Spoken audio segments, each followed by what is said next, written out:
मैंने जानबूझकर entrance exam में फुल मार्क्स स्कोर किए, सिर्फ इसलिए ताकि उन 2 जूनियर से दूर रह सकूं। एग्जाम हॉल से बाहर निकलते ही उन्होंने मुझे याद दिलाया कि फर्स्ट एड किट भरना मत भूलना, और मैंने बस हाँ में सिर हिला दिया। मैं घर से हजारों किलोमीटर दूर जाकर फॉर्म भर रहा था, तभी पास में रखा फोन अचानक बज उठाया तो पता चला वो वही 2 जूनियर्स हैं जिन्हें जी शिमियन जिंदगी भर प्रोटेक्ट करना चाहता था। ग्रुप का नाम तो 3 लोगों का था, लेकिन अब उसमें 4 लोग थे। मैंने देखा कि सॉन्ग जिंगनियन ने मैसेज भेजा था कि उसने हुआ यूनिवर्सिटी में एडमिशन ले लिया है और वो बहुत खुश है, आगे भी सबके साथ क्लासमेट बनकर रहना चाहता है। उसने सिर्फ सू मैनग्याओ और किन हेयुए को टैग किया। सू मैनग्याओ ने रिप्लाई किया कि जब भी जरूरत होगी वो हमेशा उसके साथ होगी, और किन हेयुए ने कहा कि कॉलेज के पहले दिन से ही सबको पता होगा कि वो उसकी लेडी है। इसके बाद उन्होंने पार्टी प्लान करनी शुरू कर दी, लेकिन पूरे टाइम मैंने कुछ नहीं कहा और किसी ने मेरी तरफ ध्यान भी नहीं दिया। फोन में वो ग्रुप नेम जैसे मेरा मजाक उड़ा रहा था। सू मैनग्याओ, किने हेयू और मैं बचपन के दोस्त थे। वो दोनों हमेशा मेरे साथ रहना चाहते थे। मेरे 17वें बर्थडे पर उन्होंने मुझे प्रपोज भी किया था। मैं कंफ्यूज्ड था, ना किसी को हर्ट करना चाहता था और ना ही जल्दी रिलेशनशिप में पड़ना चाहता था, लेकिन उन्होंने मेरा हाथ पकड़कर मुझे मना करने नहीं दिया और कहा कि कॉलेज शुरू होने तक उन्हें टाइम दूं। मैंने हाँ तो कह दी, लेकिन सोचा था कि इस दौरान अपने फीलिंग्स समझ लूंगा। तभी सॉन्ग जिंगनियन आया, एक गरीब लेकिन इंटेलिजेंट स्टूडेंट जो हमारी स्कूल में ट्रांसफर हुआ था। धीरे धीरे वो मेरे करीब आने लगा। कभी कहता कि उसके पास खाने के पैसे नहीं है तो मैं उसे अपने कार्ड से खाना खिलाता, कभी कहता पढ़ाई में पीछे है तो मैं उसे पढ़ाता, और जब बोला कि उसके कोई दोस्त नहीं है तो मैंने उसे सुमैनगयाओ और किन हेयुए से मिलवाया। लेकिन सिर्फ 3 महीनों में उसने मेरी जगह ले ली। जब देखा कि वो भी हुआदा जा रहा है तो मैंने ठंडे मन से फोन रख दिया और घर में उनकी सारी यादें साफ करने लगा। एक पूरा बॉक्स भर गया जिसे मैं नीचे जाकर कूड़ेदान में फेंकने ही वाला था कि सुमैनगयाओ और किन हेयुए आ गए। उन्होंने वो हेड स्कार्फ्स देखे जो बचपन में हम खेलते समय उन्होंने मुझे दिए थे। जब दोनों मेरी ब्राइड बनना चाहती थी तब मैंने दोनों ले लिए थे ताकि वो लड़े नहीं, लेकिन अब मैंने सब कुछ फेंक दिया था। वो दोनों घबरा गईं और मुझसे पूछने लगी कि मैंने ऐसा क्यों किया, क्या मैं नाराज हूँ। उन्होंने कहा कि उन्होंने सॉन्ग जिंगनियन को मेरे घर का पासवर्ड दिया था, लेकिन वो दोस्त है तो इसमें क्या दिक्कत, और उसने अगर मेरी चीजें ली भी तो उन्होंने पैसे दे दिए। मैंने शांत होकर कहा कि मैं नाराज नहीं हूँ, बस ये चीजें अब मोल्डी हो गई हैं इसलिए फेंक दी। मेरे ठंडे रवैये को देखकर उन्होंने भी मान लिया और कहा कि नई चीजें खरीद लेंगे, लेकिन मैं कुछ बोले बिना वहां से चला गया। अगले कुछ दिनों तक वो मेरे पास नहीं आई। सॉन्ग जिंगनियन के पोस्ट सोर्स से पता चला कि वो उसके साथ उसकी विश लिस्ट पूरी कर रही है। Amusement park, astronomy museum, great wall, सब जगह वो साथ गए। मैं बस देखता रहा जैसे ये सब पहले मेरे साथ होना चाहिए था। फिर एक दिन मुझे पेकिंग यूनिवर्सिटी का एडमिशन लेटर मिला। उसी समय सुमैनगयाओ और किन हेयुए मेरे घर आई और साथ चलकर सेलिब्रेट करने को कहा, लेकिन मैंने मना कर दिया। कुछ दिन बाद क्लास रियूनियन था। वहाँ लोग मुझसे पूछने लगे कि मैं सुमैनग्याओ और चिन हेयुए में से किसे चूज करूंगा। कुछ लोग मजाक उड़ाने लगे कि अब तो वो दोनों सॉन्ग जिंगनियन को पसंद करती हैं, मेरे पास कोई चांस नहीं है। मैंने कुछ नहीं कहा। तभी दरवाजा खुला और वो दोनों सॉन्ग जिंगनियन के साथ अंदर आई। पार्टी में सब लोग उसे ही अटेंशन दे रहे थे। मैं एक कोने में बैठकर क्वाइटली फ्रूट खा रहा था। बाद में ट्रूथ और डेयर शुरू हुआ। मुझे भी जबरदस्ती शामिल किया गया। जब मेरी बारी आई तो मैंने कहा कि मेरा सीक्रेट ये है कि मैं 2 चीजें छोड़ चुका हूँ, लेकिन किसी ने ध्यान नहीं दिया। अगली बार हारने पर उन्होंने मुझसे पूछा कि मैं सुमैनगयाओ और किन हेयू में से किसे गर्लफ्रेंड बनाऊंगा। कमरे में सब जवाब का इंतजार कर रहे थे, लेकिन तभी सॉन्ग जिंगनियन पर ड्रिंक गिर गई और दोनों तुरंत उसकी मदद के लिए भाग गईं। गेम वहीं रुक गया और माहौल भी खत्म हो गया। रुको मत, टीचर ने बहुत सारे फायरवर्क्स खरीदे हैं, चलो सब जांगबियनफंग चलते हैं और अपने नए जर्नी की शुरुआत सेलिब्रेट करते हैं। ये सुनते ही जो लोग जाने की बात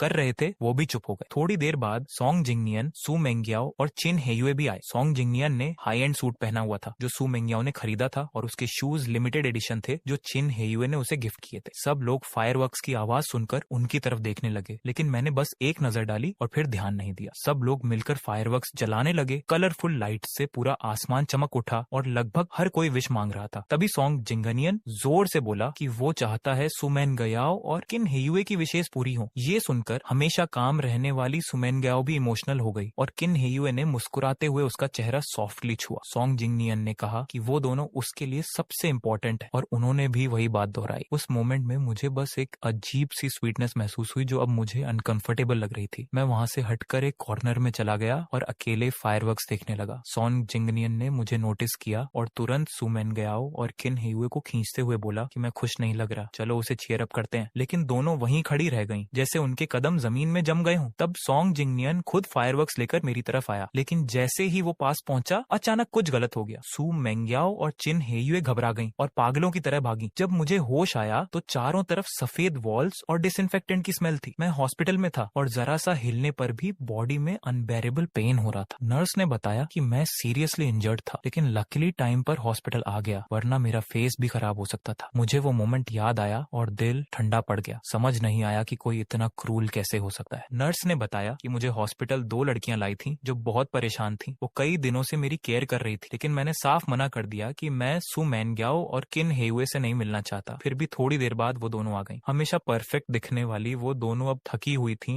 आंखों में नींद नहीं थी और दर्द साफ दिख रहा था। मुझे देखते ही उन्होंने कहा कि वो मुझे प्रोटेक्ट नहीं कर पाई और माफी मांगी। सू मैनग्याओ ने एक अपॉलॉजी लेटर भी गिरा दिया और कहा कि सॉन्ग जिंगनियन से गलती हो गई, लेकिन उसने जानबूझकर नहीं किया। ये सुनकर मेरे हाथ कांपने लगे। मैं घायल था और वो गिल्टी। मैंने गुस्से में कहा कि अगर उसे माफी मांगनी है तो पहले वो खुद वही दर्द झेले। चिन हेयुए ने मुझे अनरीजनेबल कहा और बोला कि सॉन्ग जिंगनियन खुद को ब्लेम कर रहा है। मैं टूट गया और कहा कि अगर उन्हें उसकी इतनी चिंता है तो उसके पास जाएं, मेरे वार्ड में क्यों है। उन्होंने आखिर में कहा कि उन्होंने बेस्ट डॉक्टर अरेंज किया है और मेरे लिए बॉडीगार्ड्स भी रखे हैं और वो रोज मिलने आएंगी। लेकिन उनके जाने के बाद मैं दर्द से कराता रहा। कुछ देर बाद मेरे पेरेंट्स आए। उनकी केयर सुनकर मैं खुद को रोक नहीं पाया और रो पड़ा। मेरे फादर ने गुस्से में कहा कि सॉन्ग जिंगनियन ने जानबूझकर किया है और वो उसे नहीं छोड़ेंगे। काफी समय बाद मैं थोड़ा स्टेबल हुआ। हॉस्पिटल में काफी दिन रहा और सू मैनग्याओ और चिन हेयुए रोज आती रहीं, लेकिन मैंने हर बार मिलने से मना कर दिया। वो गिफ्ट्स दरवाजे पर छोड़ देती और मैं हर बार उन्हें नर्स को दे देता। डिस्चार्ज वाले दिन वो दोनों मुझे लेने आई, लेकिन मैंने उन्हें इग्नोर कर दिया और दूसरी तरफ जाने लगा। सू मैनग्याओ ने मेरा हाथ पकड़ लिया और पूछा कि मैं इतना डिस्टेंट क्यों हो गया हूँ। मुझे ये सब सुनकर हंसी आ गई। क्या मैं खुद दूर हुआ था या उन्होंने मुझे धीरे धीरे पुश करके बाहर कर दिया। चिन हेयुए ने कार से रास्ता ब्लॉक कर दिया और कहा कि अगर मैं नहीं बैठा तो ट्रैफिक रुक जाएगा। मजबूरी में मुझे कार में बैठना पड़ा। अंदर बैठते ही वो दोनों मुझे खुश करने की कोशिश करने लगी, केक, गिफ्ट्स, मेडिसिन, लेकिन मैंने सब मना कर दिया। अचानक मुझे एक नोट मिला जिस पर लिखा था जिंगनियंस एक्सक्लूसिव। ये देखकर मैं हंस पड़ा। चिन हेयुए घबरा गया और तुरंत उसे फाड़ दिया, लेकिन मैंने साफ कहा कि अब मुझे कोई फर्क नहीं पड़ता। मैंने आंखें बंद कर ली और उनकी बातों को इग्नोर किया। चिन हेयुए का चेहरा बदल गया और उसने पूछा कि क्या मुझे अपना प्रॉमिस याद नहीं, मुझे उनमें से किसी एक को चूज करना है। सू मैनग्याओ ने भी सीरियस होकर पूछा कि क्या मैंने डिसाइड कर लिया है। मैंने उनकी तरफ देखा और शांत आवाज में कहा, ये सवाल मुझे नहीं, सॉन्ग जिंगनियन से पूछना चाहिए। वो दोनों घबरा कर एक्सप्लेन करने लगी कि मैंने सॉन्ग जिंगनियन का नाम क्यों लिया, उनका ऐसा कोई मतलब नहीं था, और मुझसे पूछने लगी कि क्या मैंने कुछ गलत समझ लिया है। लेकिन मैंने आंखें बंद कर ली। मैं अब कुछ भी सुनना नहीं चाहता था। सू मैनग्याओ और चिन हेयुए एक दूसरे को देखती रह गईं। उन्हें लग रहा था कि मैं बहुत बदल गया हूँ और अब उन्हें बिल्कुल केयर नहीं करता। वो मुझे समझाना चाहती थी, लेकिन उनके पास वर्ड्स ही नहीं थे। इसलिए उन्होंने सोचा कि कॉलेज के फर्स्ट डे पर सब ठीक कर लेंगे। घर पहुंचते ही मुझे टीचर का कॉल आया। उन्होंने कहा कि मैंने बहुत अच्छा किया है और स्कूल चाहता है कि मैं जूनियर्स को स्पीच दूं और अपना लर्निंग एक्सपीरियंस शेयर करूं। मैं कुछ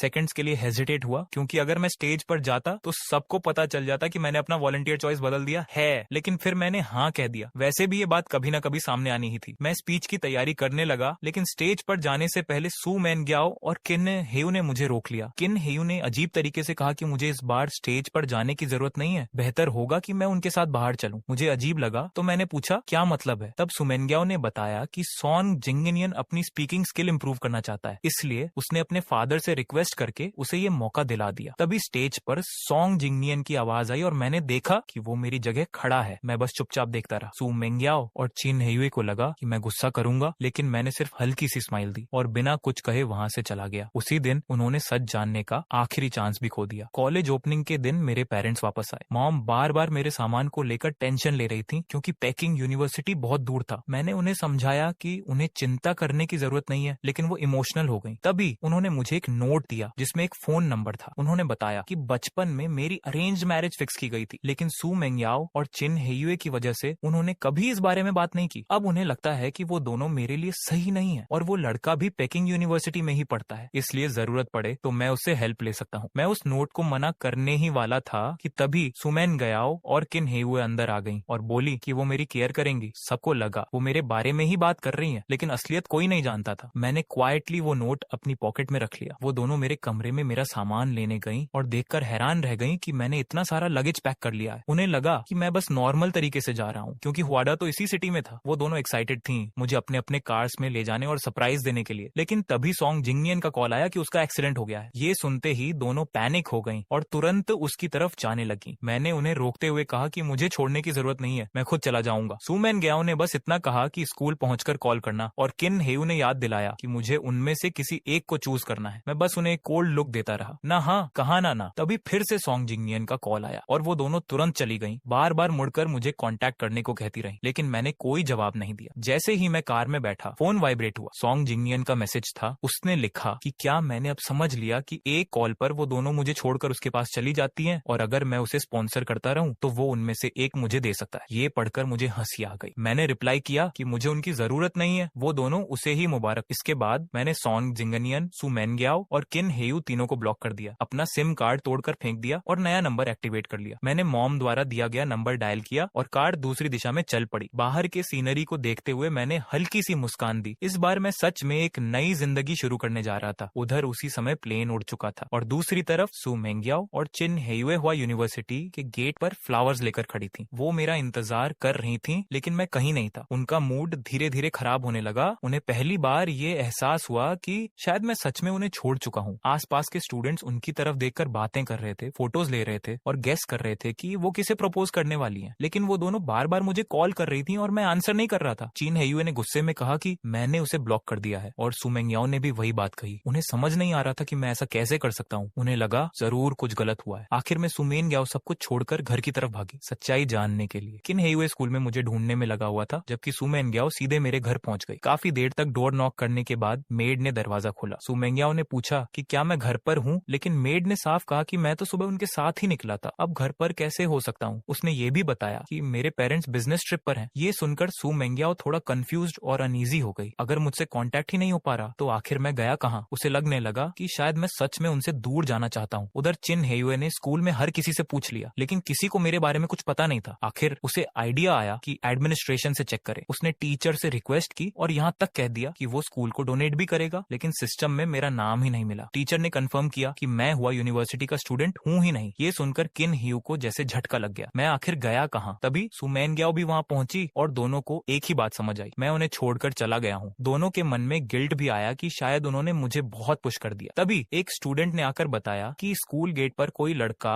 उनके गिफ्ट्स और फ्लावर्स लेकर खड़ा है। दोनों को एक उम्मीद जगी कि शायद वो मैं हूँ। वो भागते हुए गेट तक पहुंचे, लेकिन वहाँ सॉन्ग जिंगनियन खड़ा था, बारिश में भीगता हुआ, गिफ्ट्स को बचाता हुआ। उसने मुस्कुराकर कहा कि वो काफी देर से वेट कर रहा है, लेकिन मैं अभी तक नहीं आया। ये सुनकर दोनों का दिल टूट गया। उन्होंने साफ कह दिया कि मैं नहीं आऊंगा, लेकिन सॉन्ग जिंगनियन हार नहीं माना। उसने गिफ्ट्स खोलकर दिखाए और कहा कि भले मुझे पसंद ना हो, लेकिन उसे पसंद है और वो भी उनके लिए इम्पोर्टेंट है। ये सुनकर दोनों का मूड और खराब हो गया। सू मेंग्याओ ने कोल्ड टोन में कहा कि मैं उन्हें अच्छे से जानता हूँ, मेरा बिहेवियर साफ दिखा रहा है कि मैंने उन्हें रिजेक्ट कर दिया है। चिन हेयुए भी रिग्रेट में था। उसे लगा कि उसने जेलसी में गलत कदम उठा लिया और आखिर में दोनों को खो दिया। सॉन्ग जिंगनियन ने अचानक प्रपोज करने जैसा बिहेवियर किया, लेकिन इस बार सू मेंग्याओ और चिन हेयुए ने उसे तुरंत रोक दिया। उन्होंने उसके हाथ से कफलिंग्स और वॉच उतार दिए और साफ कहा कि ये उसके नहीं है। सॉन्ग जिंगनियन को इंसल्ट फील हुआ और वो वहाँ से चला गया, लेकिन इस बार कोई उसके पीछे नहीं गया। दोनों को अब समझ आ गया था कि वो उसके लिए कभी सीरियस नहीं थे, बस मुझे जेलस करने के लिए उसे यूज कर रहे थे। अब जब मैं चला गया तो सब कुछ बेकार लगने लगा। तब सू मेंग्याओ को याद आया कि उनके क्लास टीचर मिस्टर लियू को जरूर पता होगा कि मैं कहाँ गया हूँ। उन्होंने कॉल किया और मिस्टर लियू ने कैजुअली बता दिया कि मैं पेकिंग यूनिवर्सिटी में एडमिट हो चुका हूँ। ये सुनते ही दोनों शॉक में आ गए। मैंने हुआदा के बजाय इतना दूर जाने का डिसीजन क्यों लिया? उन्हें समझ नहीं आ रहा था कि मैंने ऐसा क्यों किया। अगर मैं वहाँ होता तो शायद कहता कि फीलिंग्स थी, लेकिन उन्होंने खुद ही उन्हें खत्म कर दिया। कोई भी इंसान बिट्रेयल सहन नहीं कर सकता, चाहे वो दोस्त ही क्यों ना हो। मैंने उन्हें कई चांसेस दिए, लेकिन हर बार उन्होंने मुझे छोड़कर किसी और को चूज किया। आखिरकार मुझे ही मूव ऑन करना पड़ा। दूसरी तरफ मैं प्लेन से उतरकर एक नई सिटी में पहुंच चुका था। वहाँ एक लड़की मेरा नाम लेकर खड़ी थी, जांग शुएनिंग। वो कॉन्फिडेंट, एलिगेंट और काफी अट्रैक्टिव थी। उसने खुद को मेरा चाइल्डहुड अरेंज्ड पार्टनर बताया। पहले तो मुझे डाउट हुआ, लेकिन जब उसने फोटो दिखाई तो मैं मान गया। उसने मुझे वार्मली वेलकम किया, मेरा सामान हैंडल कराया और मुझे हॉस्टल तक छोड़ दिया। उसने हर छोटी चीज का ध्यान रखा, जिससे मुझे लगा जैसे वो सच में मेरी गर्लफ्रेंड हो। लेकिन मैंने अपने इमोशंस कंट्रोल में रखे। मैंने उसे पोलाइटली थैंक्स कहा और डिनर के लिए इनवाइट किया। जांग शुएनिंग ने बस हल्की सी स्माइल दी और उस मोमेंट मुझे लगा शायद ये मेरी नई जिंदगी की सही शुरुआत है। जब मैं बेड पर लेटा था, सू मेंग्याओ और किन हेयू बिल्कुल नहीं सोए। मैं हुआदा में नहीं था और यहाँ की हर चीज जैसे अपनी चार्म खो चुकी थी। सू मेंग्याओ का मूड बहुत खराब था। उसने सभी क्लास एक्टिविटीज रिजेक्ट कर दी, यहाँ तक कि आने वाली मिलिट्री ट्रेनिंग भी पोस्टपोन हो गई। वह बैल्कनी में खड़ा होकर अपने फादर को कॉल करता है और कहता है, डैड मुझे पीकिंग यूनिवर्सिटी ट्रांसफर होना है। कुछ देर फोन पर साइलेंस रहता है, फिर गुस्से भरी आवाज आती है, सू मेंग्याओ क्या तुम पागल हो? यूनिवर्सिटी कोई हाई स्कूल नहीं है कि जहाँ मन किया वहाँ चले गए। मैं एग्री नहीं करूंगा। तुम्हें पता है सू फैमिली की पोजीशन क्या है, हर स्टेप केयरफुली लेना पड़ता है। ट्रांसफर की बात भूल जाओ, अगर जाना है तो ड्रॉप आउट करके दोबारा अप्लाई करो। सू मेंग्याओ को पहले से ही ये आंसर पता था, इसीलिए उसे कोई शॉक नहीं लगा। ये कॉल परमिशन नहीं बल्कि एक नोटिस था। उधर चिन हेयुए का भी सेम सिचुएशन था। उसके उसके फादर ने उसे डांटा, लेकिन उसने कुछ नहीं कहा। उनके लिए कौन सी यूनिवर्सिटी मैटर करती थी? पहले उन्हें लगता था कि उन्हें हुआदा पसंद है, वो यहाँ घूमते थे, प्लान्स बनाते थे, लेकिन असल में उन्होंने ये डिसीजन सिर्फ जी शिंगमियन से दूर जाने के लिए लिया था। पूरी रात दोनों नहीं सोए और अगले दिन जब उन्हें फ्रेशर्स मीटिंग में जाना था, वो टीचिंग ऑफिस पहुंच गए और ड्रॉप आउट की बात कर दी। टीचर ने बार बार समझाया, हुआदा इतना अच्छा है, क्यों छोड़ना चाहते हो? लेकिन सू मेंग्याओ ने कोल्ड टोन में कहा, मेरे आईक्यू से मैं कहीं भी एडमिशन ले सकता हूँ, जी शिंगमियन यहाँ नहीं है तो मुझे भी नहीं रहना। चिन हेयुए भी बोला, सेम हियर, ये बस एक एग्जाम की बात है, मैं उससे दूर नहीं रह सकता। तभी बाहर खड़ा सॉन्ग जिनियन ये सब सुन लेता है और सोचता है कि अब मौका है, क्योंकि तीनों हुआदा में है और सिर्फ जी शिंगमियन नहीं है। लेकिन उसे शॉक लगता है जब पता चलता है कि वो दोनों उसके लिए कॉलेज छोड़ रहे हैं। वह अंदर आकर इमोशनल होकर कहता है, तुम लोग ड्रॉप आउट मत करो, मैं तुम्हें खोना नहीं चाहता। क्या तुम मुझे नहीं देख सकते? मैं उससे कम नहीं हूँ, मैं तुमसे ज्यादा प्यार करता हूँ। उसकी हालत बहुत डेस्परेट थी, लेकिन सू मेंग्याओ और चिन हेयुए की आंखों में सिर्फ डिस्गस्ट था। थोड़ी देर बाद सू मेंग्याओ बोला, सॉन्ग जिनियन, तुम्हें याद है तुमने क्या प्रॉमिस किया था? ये सुनकर उसका दिल बैठ गया। किन हेयू ने उसे बाहर खींचा और थप्पड़ मारा। हमने डील की थी कि तुम हमारे साथ एक्ट करोगे ताकि शिंगमियन जेलस हो, लेकिन तुमने प्रॉमिस किया था कि तुम फीलिंग्स डेवलप नहीं करोगे, इसीलिए हमने तुम्हें चुना था। सू मेंग्याओ ने भी कोल्ड वॉइस में कहा, तुमने हमें हेल्प करने का वादा किया था उसे पाने में, लेकिन तुमने उसे हमसे दूर कर दिया और अब कन्फेशन कर रहे हो। मैंने तुम्हें कई बार वार्न किया था। दोनों का गुस्सा साफ दिख रहा था और सॉन्ग जिनियन पैनिक में कुछ बोल नहीं पा रहा था। इस दौरान वह उनकी फेक काइंडनेस में इतना खो गया था कि असली डील भूल गया था। उसे याद आया जब उसने खुद उनसे ये प्लान बनाया था कि वो दोनों उसके साथ अच्छा बिहेव करेंगे ताकि जी शिंगमियन जेलस हो जाए और वो उन्हें हेल्प करेगा उसे पाने में। उसने इंटेंशनली लव लेटर्स तक मैनिपुलेट किए ताकि मिसअंडरस्टैंडिंग क्रिएट हो और प्लान सक्सेसफुल लगे। उस टाइम जी शिंगमियन हर्ट हुआ था और एग्जैक्टली वही हुआ जो वो चाहते थे, लेकिन उन्हें नहीं पता था कि सॉन्ग जिनियन के अंदर फीलिंग सच में डेवलप हो चुकी हैं और उसने सब कुछ अपने फेवर में मोड़ दिया। अब जब सच्चाई सामने आई तो वह खुद भी शॉक में था। उसने धीरे से उनके हाथ पकड़ने की कोशिश की, लेकिन चिन हेयुए ने तुरंत हटा दिया और बोला, तुमने हमें धोखा दिया और शिंगमियन को दूर कर दिया। सू मेंग्याओ ने कोल्डली कहा, तुम्हें अपने फ्यूचर की बहुत चिंता थी ना, अब हम तुम्हारी फंडिंग विदड्रॉ कर रहे हैं और जो तुमने शिंगमियन के साथ किया है उसका हिसाब भी चुकाना पड़ेगा। ये सुनकर सॉन्ग जिन टूट गया, लेकिन फिर भी चिल्लाया, तुम खुद को क्यों झूठ बोल रहे हो? तुम्हारे पास चांसेस थे उसे रोकने के, लेकिन तुमने खुद उसे दूर किया। वो तुमसे प्यार नहीं करता, मैं करता हूँ। लेकिन दोनों ने उसकी एक नहीं सुनी और बिना पीछे देखे चले गए। सॉन्ग जिनियन वहीं बैठा रह गया, पूरी तरह टूट चुका था, क्योंकि उसे पता था कि बिना पैसे के उसका लाइफ खत्म हो जाएगा। वह तुरंत बैंक भागा और पैनिक में कैश निकालने लगा, लेकिन एटीएम ने दिखाया कि उसके कार्ड्स फ्रीज हो चुके हैं। उसने कई मशीन्स ट्राई की,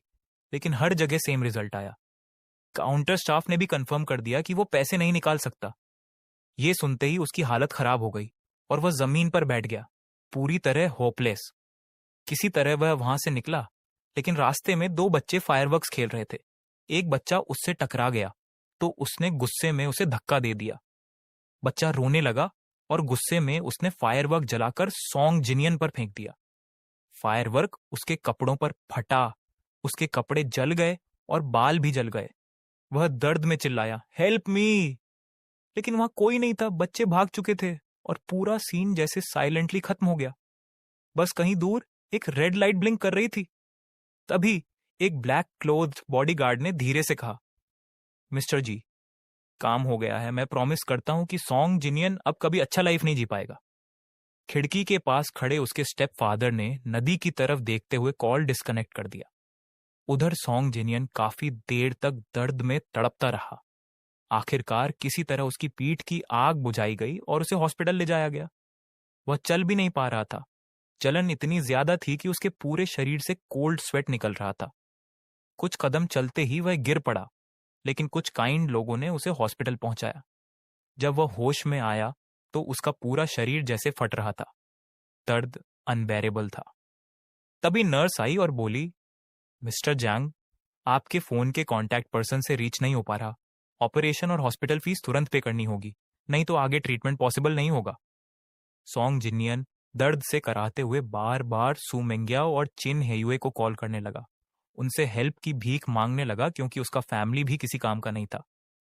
काफी कॉल्स के बाद फाइनली फोन उठा और दूसरी तरफ से कोल्ड वॉइस आई, क्या बात है? सॉन्ग जिनियन रोते हुए बोला, मेंग्याओ प्लीज, एक बच्चे की फायरवर्क्स में बर्न हो गया हूं। मेरे पास सर्जरी के पैसे नहीं है, प्लीज हेल्प कर दो, मुझसे गलती हो गई थी। लेकिन सू मेंग्याओ ने ठंडे अंदाज में कहा, तुमने सिंगनियन के साथ जो किया उसके बाद भी हेल्प मांग रहे हो? लगता है हमने तुम्हारे साथ बहुत सॉफ्टली डील किया। चिन हेयुए ने भी सख्ती से कहा, तुमने सिंगनियन को हर्ट किया है, अब तुम्हें उसका 100 टाइम्स प्राइस देना होगा। कॉल कट हो गया और सॉन्ग जिनियन की आखिरी उम्मीद भी खत्म हो गई। मजबूरी में उसने अपनी सारी सेविंग्स लगाकर सर्जरी करवाई, लेकिन पैसे कम होने की वजह से वह पूरी तरह ठीक नहीं हो पाया। उधर सू मेंग्याओ और चिन हेयुए ने री एजुकेशन क्लास के लिए अप्लाई कर दिया और देखते ही देखते उनकी बातें पूरे हुआदा कैंपस में फैल गईं। लोग डिस्कस करने लगे कि उन्होंने फर्स्ट डे ही कन्फेशन किया, लेकिन जिसको किया वो इस कॉलेज में था ही नहीं। कुछ लोगों ने सॉन्ग जिनियन की सच्चाई भी रिवील कर दी, लेकिन वह हॉस्पिटल में था इसलिए उसे कुछ पता नहीं था। सू मेंग्याओ कॉन्फिडेंट था कि वह अगले साल पेकिंग यूनिवर्सिटी आसानी से क्रैक कर लेगा, और चिन हेयुए भी टेंशन फ्री था क्योंकि जरूरत पड़ी तो ट्यूटर ले लेगा। दोनों फाइनली पेकिंग यूनिवर्सिटी पहुंच गए। यहाँ का एनवायरनमेंट, रूममेट्स और कैंपस लाइफ इतना अच्छा था कि मैं ऑलमोस्ट उन्हें भूल चुका था। मिलिट्री ट्रेनिंग खत्म होने के बाद मेरा फोन बजा।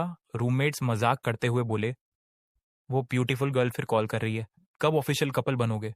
सब लोग बैटिंग लगा रहे हैं कि जांग शुजे कब तुम्हें प्रपोज करेगी। मैं थोड़ा एम्बैरेस्ड हो गया और बोला, अभी कुछ डिसाइड नहीं किया, बस थैंकफुल हूं उसकी हेल्प के लिए। मैं डॉर्म के नीचे खड़ा जियांग शुएनिंग को ढूंढ रहा था, लेकिन वो नहीं दिखी। तभी एक लड़की जो मिलिट्री ट्रेनिंग के दौरान मेरी मदद कर चुकी थी, रेड रोजेस लेकर आई और नर्वस होकर बोली, जी शिंगनियन, मुझे तुम अच्छे लगते हो, क्या तुम मेरे साथ रिलेशनशिप में आओगे? पीछे से क्लासमेट्स चिल्लाने लगे, एक्सेप्ट कर लो, लेकिन मैंने काल्म होकर मना कर दिया, सॉरी, मैं तुम्हें पसंद नहीं करता। लड़की अपसेट होकर चुप हो गई। तभी पीछे से जियांग शुएनिंग आई और मेरा हाथ पकड़कर बोली, शिंगनियन ने माना कर दिया है, बेटर है तुम जाओ। सब लोग उसे देखकर डर गए और चले गए। मैं सरप्राइज था। मैंने पूछा, सब तुमसे इतना डरते क्यों हैं? वो हंसकर बोली, क्योंकि मैं उनकी टीचर हूं। मैं शॉक्ड रह गया। उसने बताया कि उसने जल्दी ग्रेजुएशन कंप्लीट करके असिस्टेंट टीचर बन गई है। मैं उसकी इंटेलिजेंस से इम्प्रेस्ड था। बाद में वो मुझे एक प्राइवेट रेस्टोरेंट ले गई जहां अचानक सू मेंग्याओ और किन हेयुए मिल गए। उन्होंने जियांग शुएनिंग को देखकर पूछा, ये कौन है? मैं भी शॉक था उन्हें बेजिंग में देखकर। उन्होंने सॉन्ग जिनियन की बात छेड़ी तो मैंने कोल्ड टोन में कहा कि मुझे कुछ सुनना नहीं। उन्होंने एक्सप्लेन किया कि सॉन्ग जिनन ने उन्हें मैनिपुलेट किया था और अब उसे पनिशमेंट मिल चुका है, लेकिन मैं बिल्कुल भी कन्विंस नहीं हुआ। मैंने साफ कहा, चाहे जो भी सच हो, मुझे जो हर्ट हुआ वो भी सच है, मैं तुम्हें फॉरगिव नहीं कर सकता। मैं उनकी फेक लव पर हंसा और जियांग शुएनिंग का हाथ पकड़ लिया। तभी जियांग शुएनिंग ने काल्मली कहा, इंट्रोड्यूस कर दूं, मैं शिंगनियन की फियांसे हूं। ये सुनकर दोनों शॉक हो गए। सू मेंग्याओ ऑलमोस्ट टूट गया और बोला, शिंगमियान प्लीज बताओ ये झूठ है। लेकिन मैंने जियांग शुएनिंग को गले लगा लिया और कहा, हम ऑलरेडी एंगेज्ड हैं। छिन हेयुए की आंखें लाल हो गईं। उसने कहा, प्लीज उसे छोड़ दो, हम तुमसे सच में प्यार करते हैं। सू मेंग्याओ भी डेस्परेट हो गया, हमसे गलती हुई, तुम जो पनिशमेंट देना चाहो दे दो, लेकिन हमें छोड़कर मत जाओ। मैं थोड़ा अनकंफर्टेबल हो गया और जियांग शुएनिंग से कहा कि वो चली जाए, लेकिन उसने तुरंत कॉल किया और कुछ ही सेकंड्स में बॉडीगार्ड्स आ गए और सू मेंग्याओ और किन हेयुए को बाहर ले जाने लगे। जाते जाते सू मेंग्याओ ने मेरा हाथ पकड़ने की कोशिश की और चिल्लाया, मेरे साथ चलो, यहाँ से चलो, घर चलते हैं, हमने तुम्हारे लिए कॉलेज ड्रॉप किया है। अगर तुम्हें पेकिंग यूनिवर्सिटी पसंद है तो हम यहाँ भी आ सकते हैं, लेकिन तुम उसके साथ नहीं रह सकते। सू मेंग्याओ की आवाज ठंडी थी और किन हेयुए गुस्से में मेरी तरफ बढ़ने वाला था, लेकिन बॉडीगार्ड्स ने उसे रोक लिया। उसकी नजरें मुझ पर ही टिकी थी, जैसे उसकी दुनिया में सिर्फ मैं ही हूँ, लेकिन मुझे पता था ऐसा नहीं है। मैंने साफ कहा, मुझे छोड़ दो, मैं तुम्हारे साथ नहीं जाऊंगा। तुमने ड्रॉप आउट किया, ये तुम्हारा डिसीजन था, अब मुझे तुमसे कोई मतलब नहीं, मैं तुम्हें पसंद भी नहीं करता। मेरी इस स्ट्रेट रिफ्यूजल ने